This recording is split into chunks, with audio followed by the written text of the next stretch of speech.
I just sat and listened to dying patients and tried to be their spokesman and to teach medical students and theology students and nurses and people in the field of social issues about what people really try to say. And if you can only sit and listen and hear what they say, they teach you not only about dying but about living. And to me that's the greatest gift, to be able to sit and listen and hear. When Elisabeth Kubler-Ross first listened to her dying patients more than 3 decades ago, she had no idea she would transform many of our culture's attitudes toward death. With the publication of many controversial books, she has continued to challenge not only the healthcare profession, but the basic values of our society as well.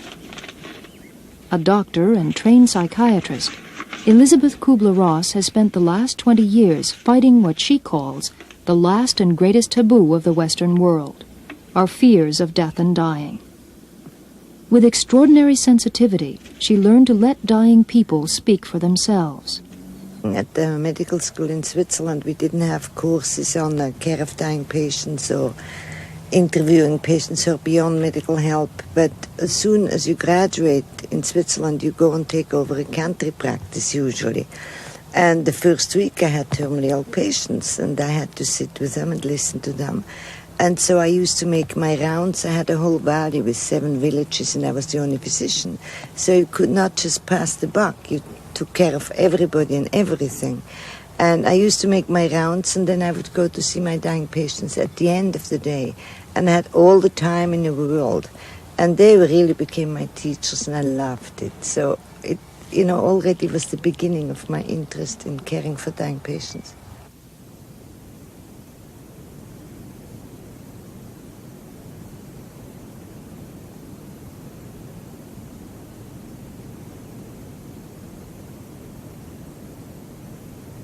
The oldest of a set of triplets, Elisabeth Kubler was born July 8, 1926, in Zurich, Switzerland, to a middle-class Swiss-German family.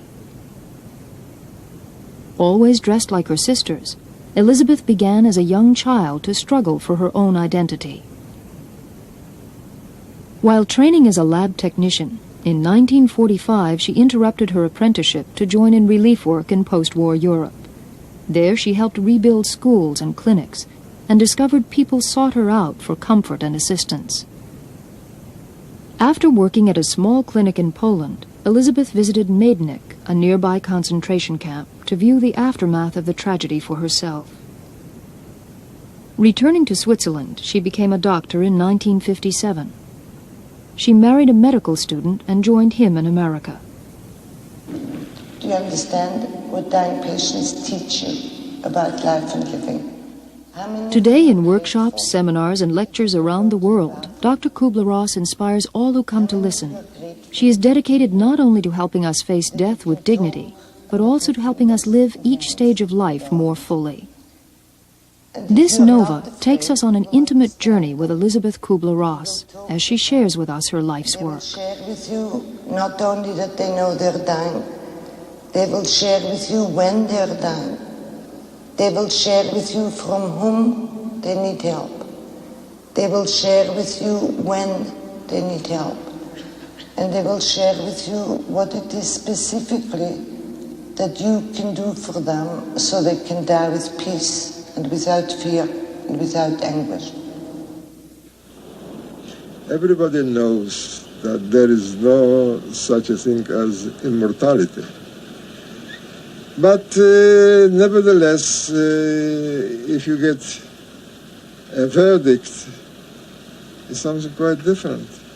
Especially as I was in, I wouldn't say perfect health, but I was normally a healthy person without any big troubles. How long did it take them to make a diagnosis? I think that at the first visit, he nearly pointed it out that this is something to do with my pancreas.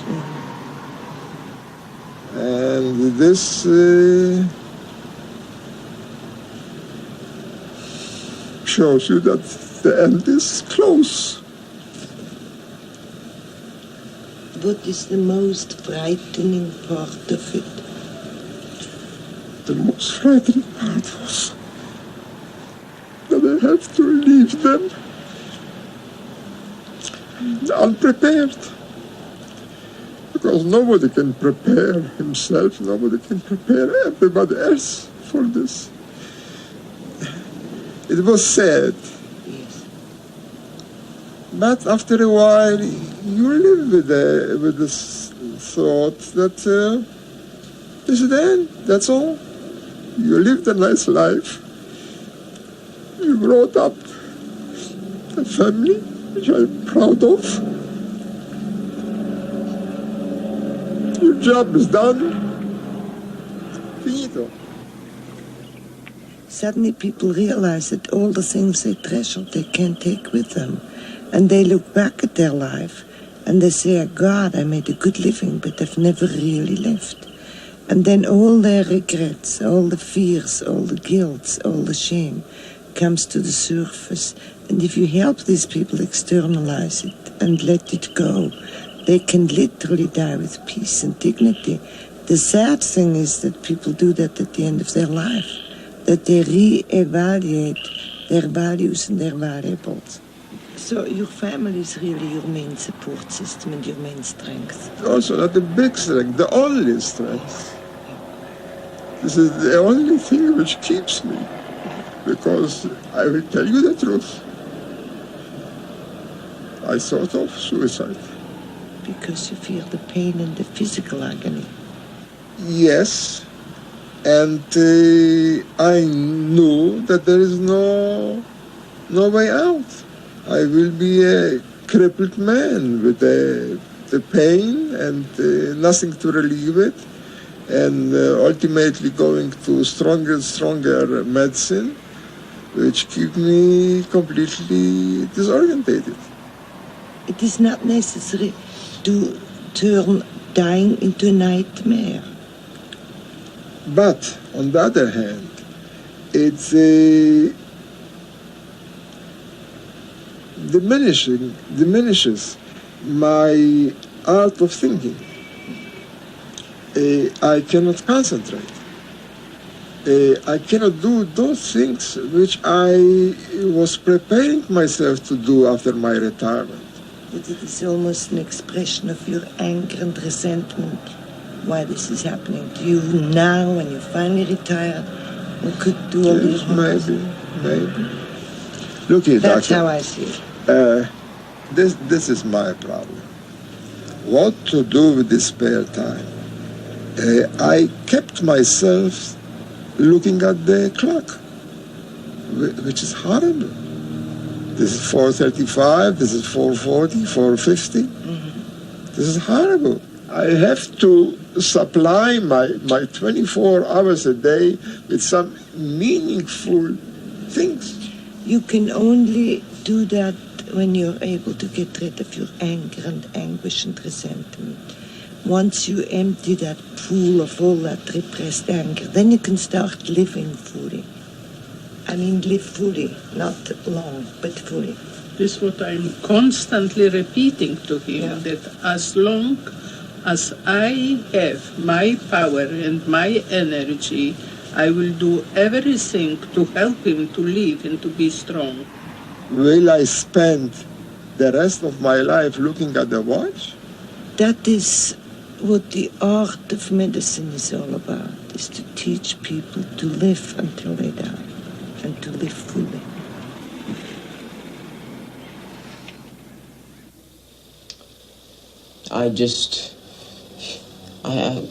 Finally I just says to myself, Scott, you got to get off this death thing, you know. You've just been going down, down, down.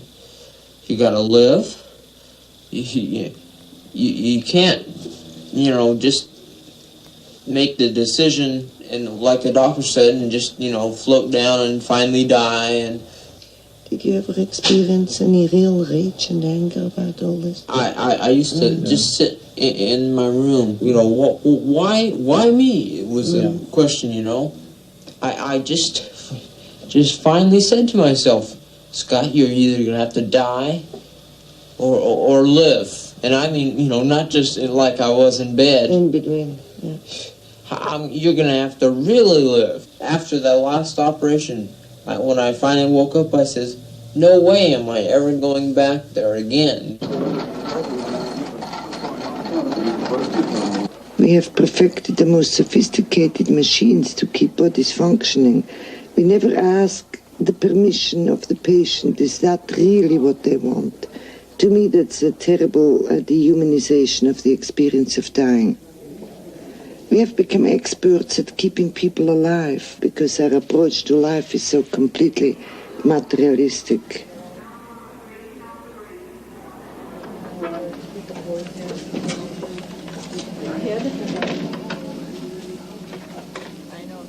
Fear is the only reason that keeps them cooped up in hospitals. Fear of lawsuits, fear that they haven't done everything, fear what the neighbors would say, that they have given up on them. All fear and guilt. So you add another life-prolonging procedure, another chemotherapy, another surgery, another machine. To me, it's a projection of our own fears and our own inability to let go. Please, doctor, do something else. Perform a miracle. I bring all my dying patients home. It's a very different kind of dying than being in an intensive care unit hooked up on tubes and respirators and monitors and machines, where the relatives can only come in 5 minutes every hour. To me, the quality of life at the end is incredibly important, because the memory for those who are left behind are a great contributing factor how they're going to go through the grief period. And if they know that they have been at home and have loved them and have contributed to the happiness of the last few days, they don't have all these guilt and shame and fear and, oh God, if we had only done this or that. If you are raised in medical school to do exclusively nothing but to cure, to treat, to prolong life, and you get absolutely no help how to be a physician to a patient who is going to die on you, you naturally must feel like a failure. You naturally desperately try to do something else. If they begin to realize that they are not here to prolong life, that we cure practically nobody, but to help them to live as fully as possible, a meaningful life, then they begin to change their whole attitude about what it's like to be a physician. In our society, we all have become great experts how to keep people alive, but we still do not train enough people to take care of the total patient, of their emotional, spiritual, other kind of needs. And that causes the big problem. The future medicine will be very different. It will be truly a holistic kind of medicine, where we take care of the physical, emotional, intellectual, and spiritual quadrant of the human beings. Then we won't have all these problems. Then we also know when to call it quits and not add any more life-prolonging procedures. But even when a patient recovers enough to leave the hospital, Dr. Kubler-Ross has observed often there is no place for them to go. We ship all people to nursing homes, so we don't have to look at the wrinkled faces. We don't love wrinkled faces anymore.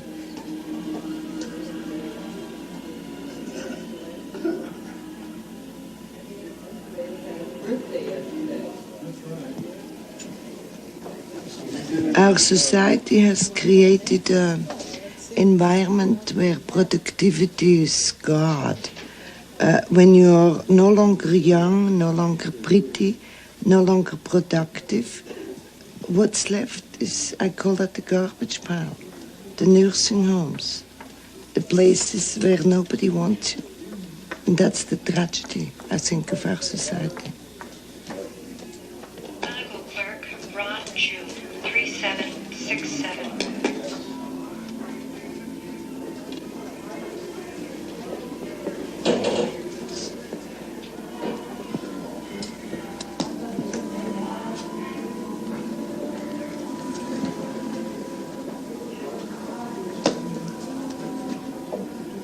We have become much more mechanized. much more technological, much more materialistic.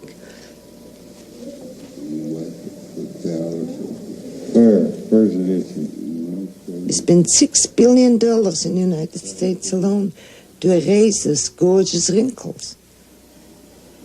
We have not only taken the dignity out of dying, we have taken the dignity out of living. We have been obsessed in our society with more. Youth is the ultimate of happiness. You have to be physically fit, you have to look youthful. We spend billions on looking different from what we are. And that is not self-love.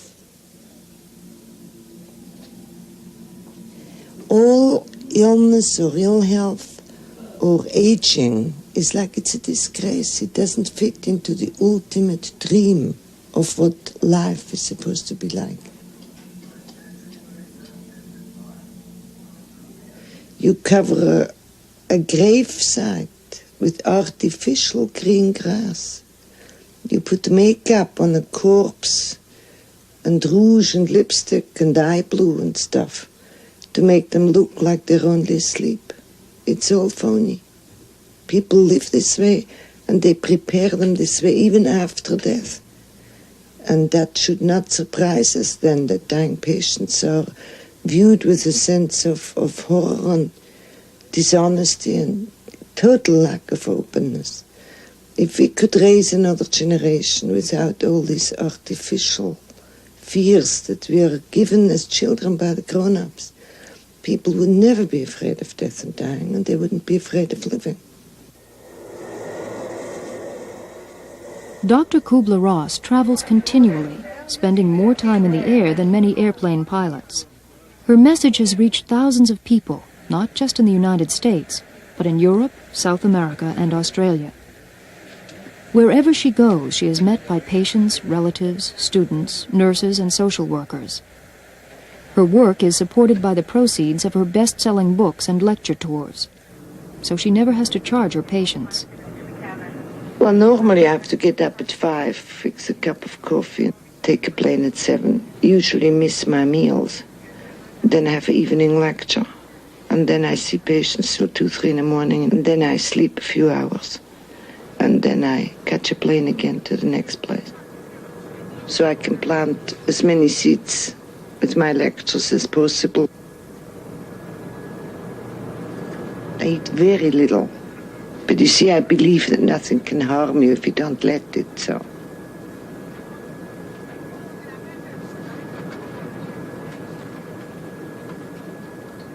There are 125,000 courses on death and dying taught in the United States alone every year.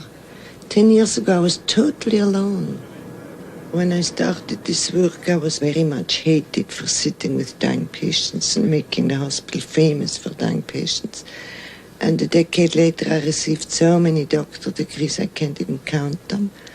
And I don't understand that, because I've never invented anything.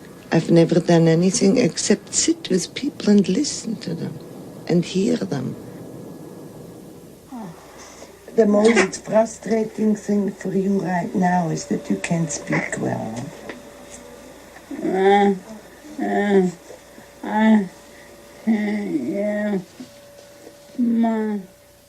Bringing the patient home to a familiar and loving environment provides more opportunity to counsel not only the patient, but also the family.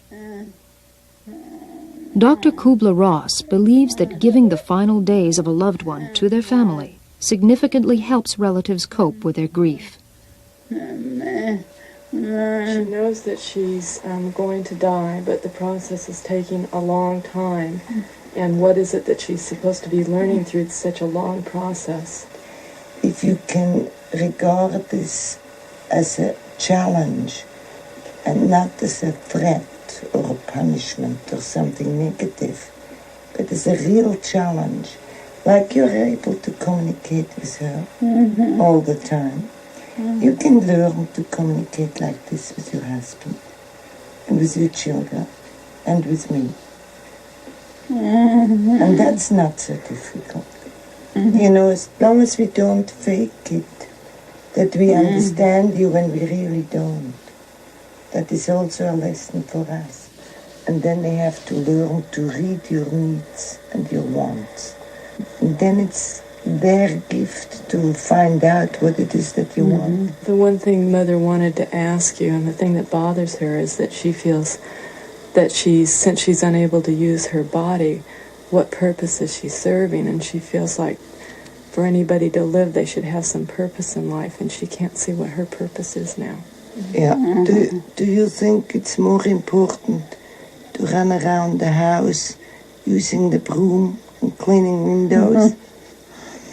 Or is there also a purpose in learning how to receive? And letting You got her there. and letting your children mother you a little bit after you have mothered them for so many years. Don't you think that teaches them something? She feels like she's a burden, and when she gets down, she starts talking about maybe she should go into a home, and we have to really talk that out. Every day you can give your children to take care of you, and to see your courage and your love is a gift to them. And you cheat them out of all these experiences if you're afraid to receive. Your wife has had this paralyzing illness and now she can barely speak. What did all this do to you? Well, it was pretty well stunned. And I felt that something was taken away from her that she really didn't deserve. Although I know that there's things in life that, there's not really too much you can do about. You have to take it as it comes. But it's very difficult for myself, especially. I thought I was a pretty strong man, and I find that I'm pretty weak, that I can't accept the fact that she's kind of bedridden. What does that do to you? Well, it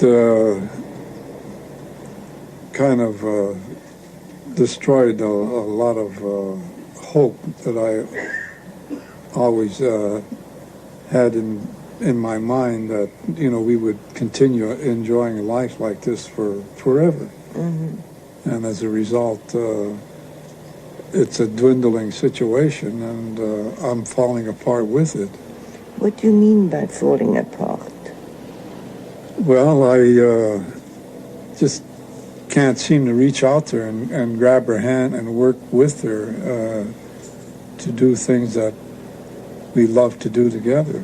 Makes you feel very impotent. That's right. Yeah. The message I get from you in between the lines is that you're helpless and impotent and cannot contribute much anymore, and everybody else is busy around your wife and sacrificing and giving, and that leaves you sitting out in nowhere, like not wanted or not needed.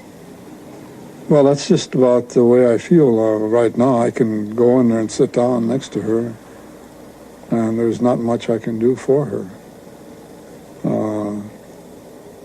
I wish I could make her smile more and make her happy. I've even lost the art of doing that.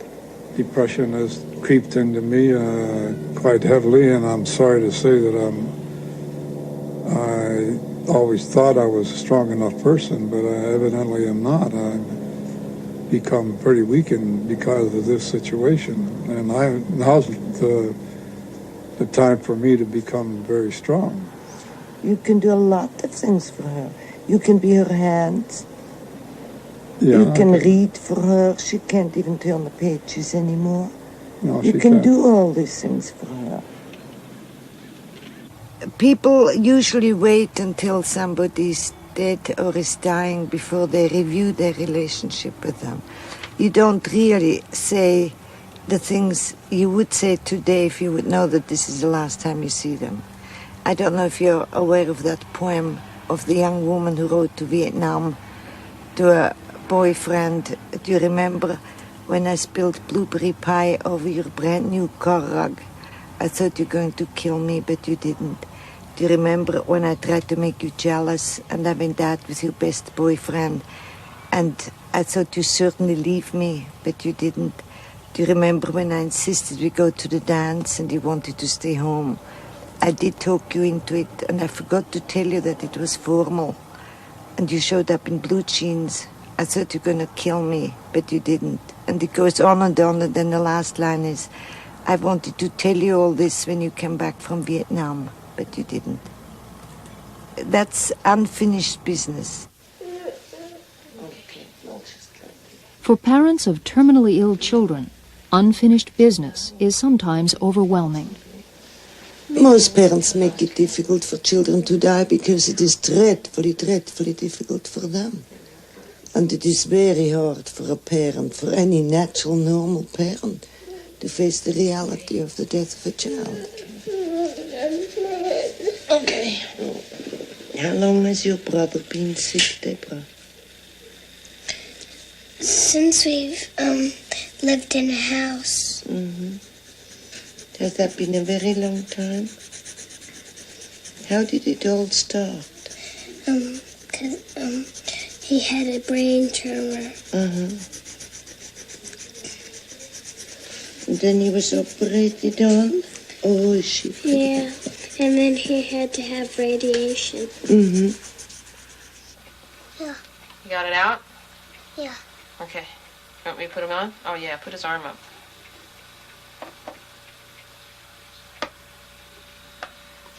Well, he could knock everybody down. Okay. You want to put this guy on? Yeah. Yeah, you put him on. Who's that? The sudden illness of a young child forces parents to re-examine their own lives. Well, knock this guy. He started complaining about drastic headaches and that he was sometimes falling down. About a week after that, he lost his vision overnight. Just one night. Totally blind. Totally blind. And Yeah. he was blind and stayed blind since? He stayed blind since, yeah. Robot. Mama, Right. so the keys. Okay. So we went to the hospital in Santa Rosa, and they did a brain scan on him and found a 5-centimeter tumor lodged in the cerebellum region of the brain. And we went into absolute shock and panic that night. I think probably the most profound change that I've undergone, I came out of a background of being Western and rational. I used to be a physicist. Things were certain. They were orderly, proceeded along that way. People had to be orderly. Lives were orderly. And predictable. Yeah, past and present and future. Mm-hmm. And that's really been not just altered for me, it's been totally removed. And I'm still not back from that yet. It's like, after living a life of such absolute need for certainty, what I find now is that I'm living in a flux of uncertainty and learning to be comfortable with feelings that go along with that I never gave myself permission to. Can I take off a coat? Sure. Once parents face the possibility of losing a child, they never look at life the same way again. But it takes Dr. Kubler-Ross much longer to help adults than children. So then I got my tumor, and then they removed that, and I guess that's when they found out it was cancer. I started going to the University Hospital for a while. My dad told me on the way home from the hospital, he said, I don't want you to be scared because a lot of people think it's real bad and you always die from it, but you don't. and he told me that it was cancer. I wasn't really that scared because I had gotten used to it. Show me how you can relax. First, you close your eyes. Mm-hmm. Okay. Then you imagine 10 steps in front of you. Mm-hmm. And you slowly walk down these steps, relaxing twice as much as before each step down you take. Then when you get to the bottom, you see a door, and you open the door and see a long hallway with lights, all different colored lights on top of it, and each with a little label next to it, and each with a string hanging down to turn the light off. Then you walk down this hallway, and each label is labeled a part of your body, and each light represents a part of your body. You find, say, like you're going to get a needle in your left hand. You find the label that says left hand, and you can imagine the light any color you want. And you imagine yourself turning that light off, and when you turn that light off, your left hand will become numb. And you just have to concentrate on turning that light off. Dr. Kubler-Ross believes these counseling sessions enable children to share their unfinished business and face their illness honestly. How did it start? At the hospital, they told us that I have cancer. They don't know what kind. They just told you like that? Well, yeah, and they told me I had a tumor in my chest, too. And they showed us exactly where the tumor was, how big it was, and told me, like, they didn't know what it was, but I had to have an operation. So then after they said that I had to have an operation, and then me and my mom finally found out that we got this deadly disease, and I had a deadly disease. And what was your reaction to all of that? Mostly it was like a victim number. I felt like the whole world was coming on in me, like why God scoot everybody away from me and get me to give cancer. Mm-hmm. And so then I had to finally realize that I had a killer disease. It's either you kill it or it kills you. Yeah, do or die, Dad calls it. Children are much, much easier to work with. The younger they are, the easier they are, because they have not been contaminated with all the negative conditioning and the ugly basic attitudes, like I'm only lovable if I'm a good girl, things like that. Young children are not afraid to die. They can talk about it very easy and very comfortable. They told me that I had a disease and it was called... Well, I knew what cancer was, and they said I had cancer.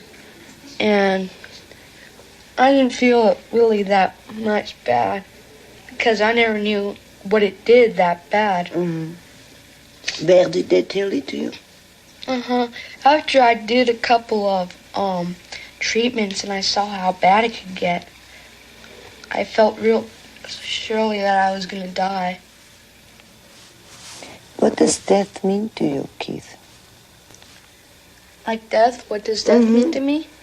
Well, it just feels to me like going out of one stage into another better stage.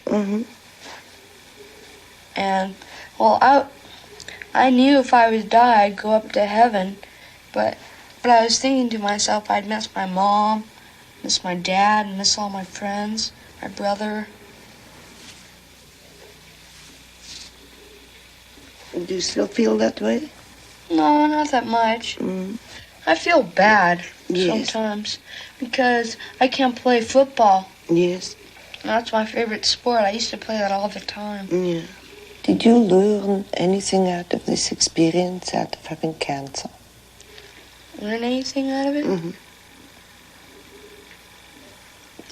Well, one thing I learned is I could go through life, that life is pretty tough.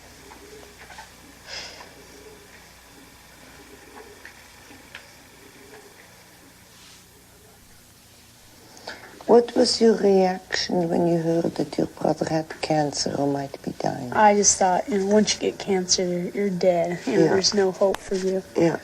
Then my mom told me that, there are some things that help you for cancer. Some treatments. Yeah. Mm-hmm. See, I thought Keith was smoking because I thought the only way you could get cancer was by smoking, and I thought Keith Now, who gave you that idea? Well, I used to watch it on television. Smoking causes cancer. That's why your lung association and all that stuff. Were you ever jealous of your brother for being special? Well, of course, because, you know, they get the shots and treatments, and I know the shots are painful. And, you know, So when you're angry and you feel it's unfair, what do you do with it? I don't know, I just keep it bottled up. Well, then it's not going to go away. Well, I'll go in my room and, you know, I just don't talk to people.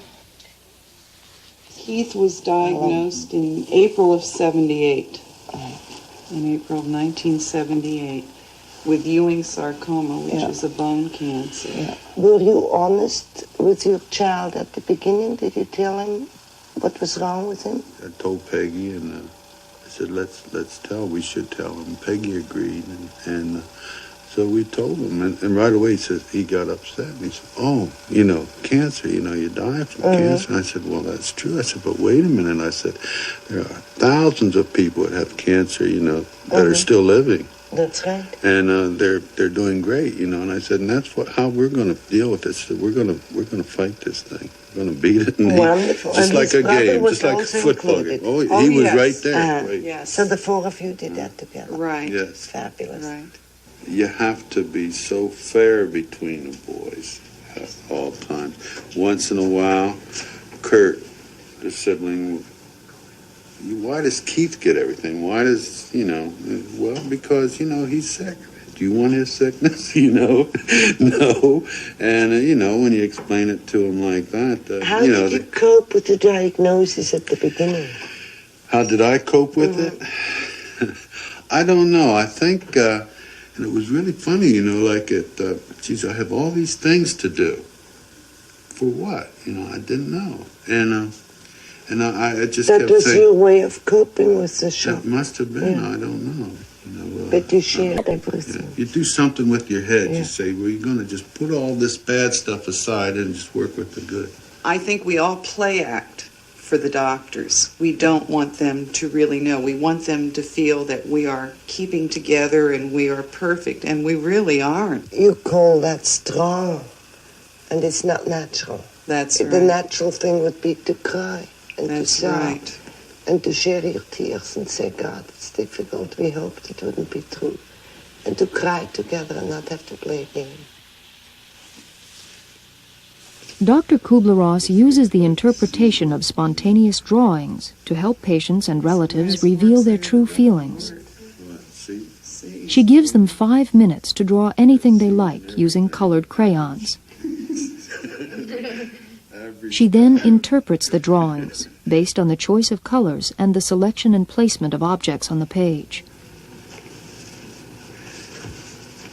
They share with you their unfinished business, their awareness of their own impending death, their concept of death, and whatever it is that you can help them with. And in 10 minutes you can find out who is suicidal, who is falling apart, who is on the verge of a breakdown, and who is really in a good place and has internal strength to cope with it with very little external help.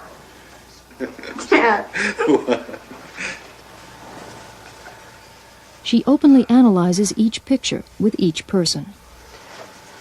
What is special about the picture is that there's a lot of black in it, which means that you still have a lot of grief about the whole thing. See, when you start out, you have a big, strong, tough man with muscles and, you know, super strong. And then it gets smaller and smaller without the body. I guess that's when your brother's body began to be affected. And then you have another one without the body and the legs are separate. But behind all of this is a big, strong, powerful guy who is more strong than this one. Except he has no feet yet. The feet are... Well, I had no room. Yeah, that's the excuse. But you still think that his body is getting stronger, but he's not standing yet on solid feet. Meaning his cancer is not quite gone yet, and that gives you a lot of grief. And then he moved to a guy who was a black face and a wooden leg. Has your legs been affected most? Well, one of them. My left leg, one time, I couldn't walk on it, and I had cancer in that leg, but after I had a little radiation in it, it felt better, and I never had trouble with it again. But it affected your brother a lot. Are you somebody who likes to run around and use your feet a lot? I like to, but, I have asthma. Well, not that bad, but I have it. And because that's one part of you that you still have to deal with, of what it means when you can't run around anymore. Do you have any questions you want to ask me? No. Anything? No, not really. No. All children know, and it is revealed in their picture. It is not an intellectual knowledge. It comes from their intuitive spiritual quadrant. And this is why it's only revealed in pictures. And if you understand the symbolic language, you can talk with these children about it and see if they have unfinished business or grief or something that they need to do to be at peace. And they're so uncomplicated and beautiful and honest and open and so delighted if a grown-up knows where they're at and doesn't add fear and guilt, but helps them to understand and get rid of it. His future picture is an existence in another world, but it's in gold. It's a golden space city, which is, he said, more beautiful than this one. So true.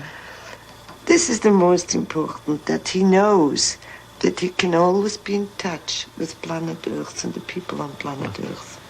And he said this is the commuter plane between this existence and the existence on Earth. To have a picture like this is beautiful. He needs no help right now. I mean, he's in a good place. He knows exactly where he's at. He has no real fears. His life is tough. It is more tough than beautiful right now because he's struggling and fighting for it. And as long as he can externalize that without, oh, come on now, it's beautiful, and, trying to make it sound more beautiful than it is for him, he's in a good place. That's terrific when children can do that. Kurt. Yes, the older boy. Your wealth child. Okay? Yes. Has his biggest problem, his unfinished business, and that's something you can really help him with, has fantastic amount of grief inside. Repressed grief leads to asthma. And he says he has asthma. You help him to cry and to feel like a big man, because grief is a natural emotion. And if he can really cry and express his grief in a safe place, with one person that he's comfortable with, his asthma will get better. And he will get, everything is in black. Black is a color of grief. And he even tells you what he grieves about. In the past, big, strong, husky guy. Then turns into a guy that has a wooden leg. His future image is that the same guy that used to be strong, then got the wooden leg, will replace the wooden leg. It will not become good, strong legs ever again, but he will get wings to fly, which is very beautiful. But the grief, you have to help him with his grief. Yeah. You have to give him some special space where he knows that he's special in his own way, that you don't need cancer to be special. And if you have tears, share it with your older boy, alone. Go fishing with him or take him someplace where the two of you can be alone and share with him some of your grief, and then he can share his grief. See, we are created to fulfill our destiny in one lifetime, and when one begins to get bad, the other ones compensate. And that's why young children, 4 or 5-year-olds who are dying, are really wise old souls. I can communicate with them on a level that I could never communicate with a healthy 4 or 5-year-old. Yes. And they know. It's an inner kind of knowledge. And this language of the drawings communicates with their inner knowledge.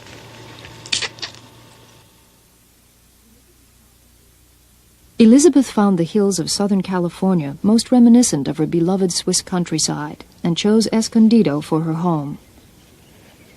Although she has almost no private life left now, what she does have is lived here. This is where her children Kenneth and Barbara come to visit during college vacations. And this is where she can find a brief respite from her hectic schedule. It's a paradise here, and it's totally quiet.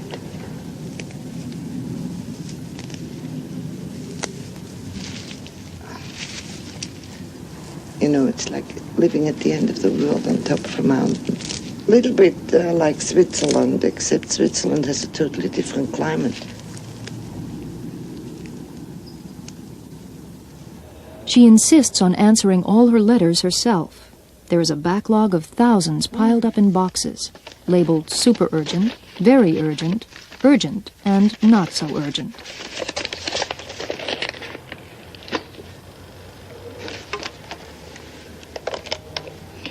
My dear Linda, thank you for your letter and for sharing your feelings with me about the anniversary of the death of our little Jamie. I was so thrilled to see you again, although it was a brief moment and in a big crowd of people. I will always remember this special day. As a doctor, she is always on call, counseling the dying and their relatives. She frequently works day and night, often till 2 or 3 in the morning, answering and making phone calls.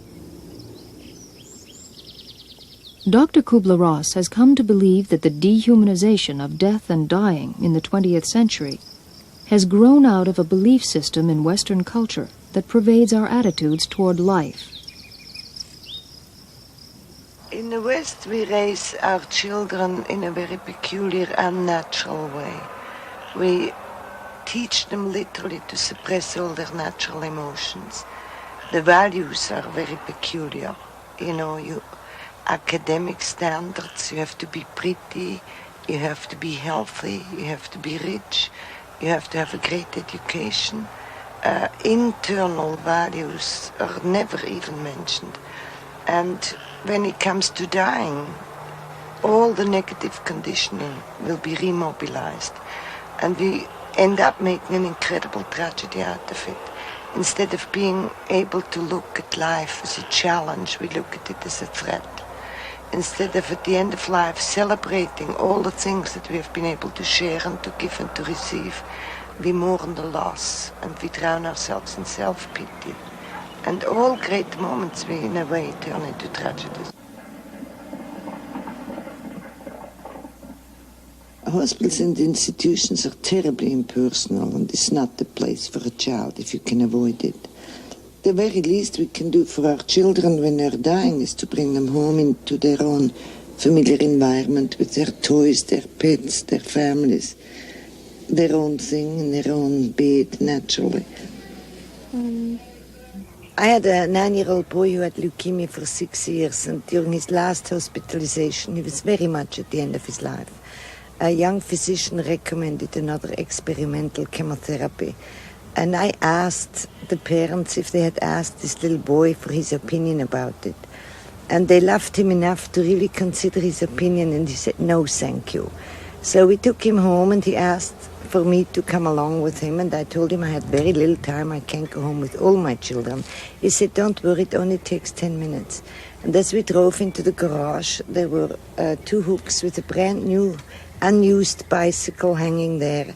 The biggest dream of his life had always been to ride around the block. Once in his lifetime, he never made it.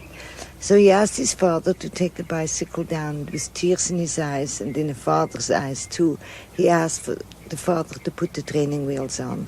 Then he looked at me with this marvelous smirk and he said, and you're here to hold my mom back.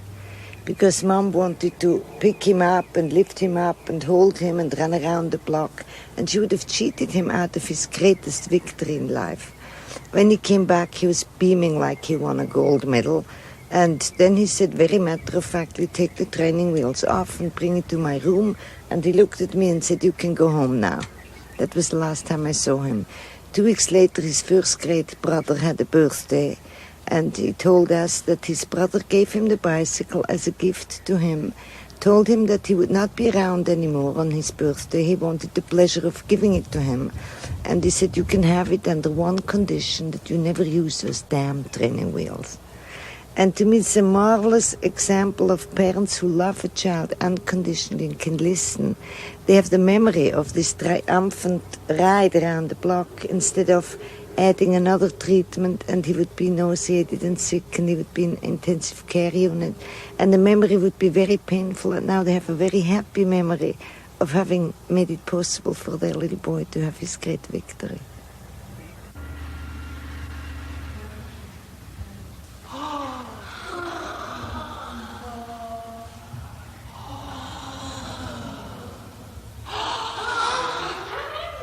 Everyone freeze.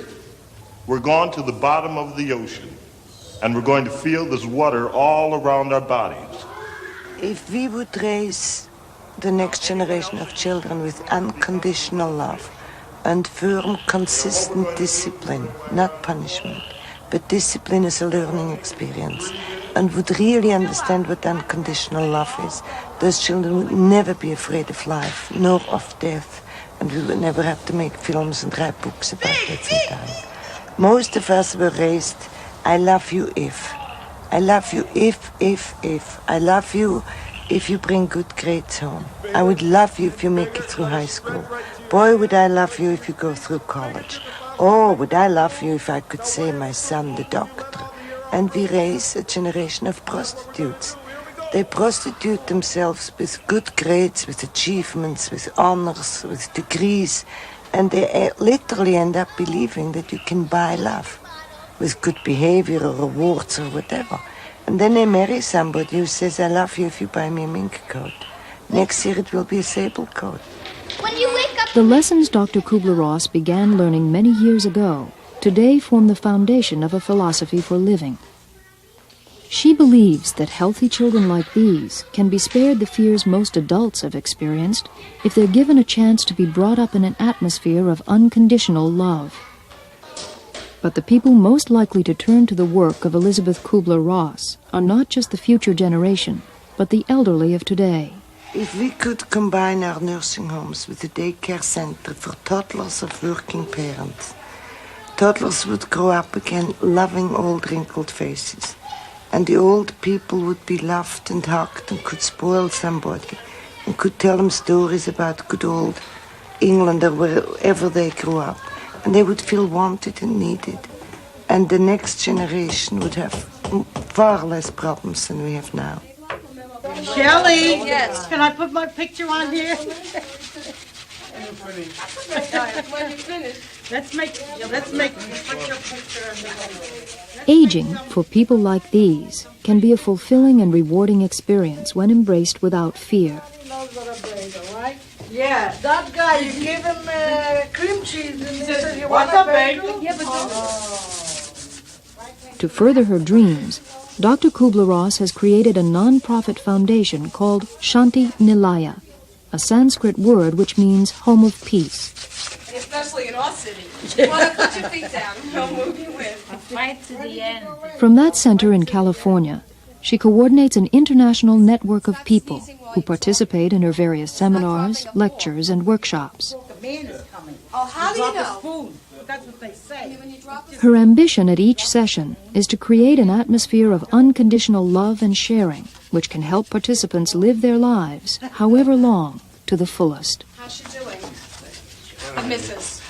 You begin to see when you talk to 20,000, not only dying adults, but children, that love is really the only essential thing in life. Not the kind of love we were raised with. I love you if you bring good grades home. I love you if you make it through high school. That kind of that's not love. But unconditional love is the only thing that helps you not only not to be afraid of living, but of dying.